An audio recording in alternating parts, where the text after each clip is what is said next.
Kejaksaan Negeri Merangin usai melakukan penyelidikan dan penyidikan terhadap bantuan cetak sawah tahun 2015 hingga 2017 pada program Saprodi, hingga negara dirugikan sebesar 1,4 miliar lebih. Akhirnya melakukan penahanan terhadap ketiga orang terduga pelaku. Beginilah suasana Kejaksaan Negeri Merangin saat ketiga terduga pelaku korupsi pada bantuan Saprodi, program cetak sawah tahun 2015 hingga 2017 akan dijebloskan ke sel tahanan lapas kelas 2B Bangko. Ketiga orang terduga pelaku ini akan ditahan untuk 20 hari ke depan.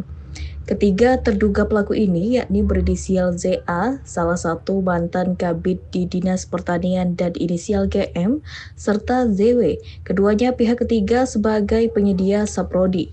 Usai melakukan penyelidikan yang cukup lama, akhirnya ketiga terduga pelaku korupsi cetak sawah program saprodi ini ditetapkan sebagai tersangka oleh penyidik Kejaksaan Negeri Merangin.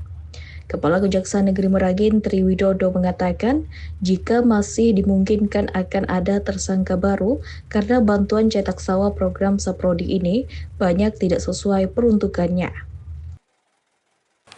Tim penyidik tindak pidana khusus Kejaksaan Negeri Merangin telah menahan 3 orang tersangka dalam perkara tindak pidana korupsi pada kegiatan bantuan sosial pasca cetak sawah Kabupaten Merangin tahun anggaran 2015 sampai dengan 2017. Penyidikan berdasarkan surat perintah penyidikan Kepala Kejaksaan Negeri Merangin bahwa tim penyidik Kejaksaan Negeri Merangin melakukan panggilan terhadap para tersangka setelah yakin dengan mengumpulkan alat-alat bukti yang cukup kuat dan melakukan pemeriksaan terhadap beberapa saksi sebelumnya.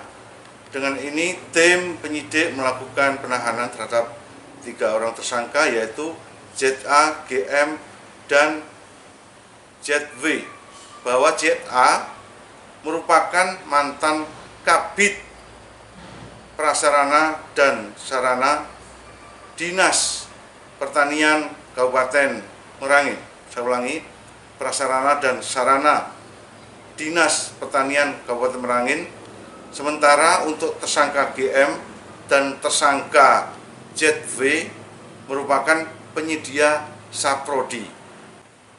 Dari akibat perbuatan tersangka tadi, negara mengalami kerugian sebesar 1.449.597.500 rupiah.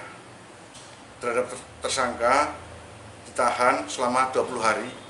Hal itu sesuai dengan pasal 21 di mana tidak pidana diancam 5 tahun atau lebih.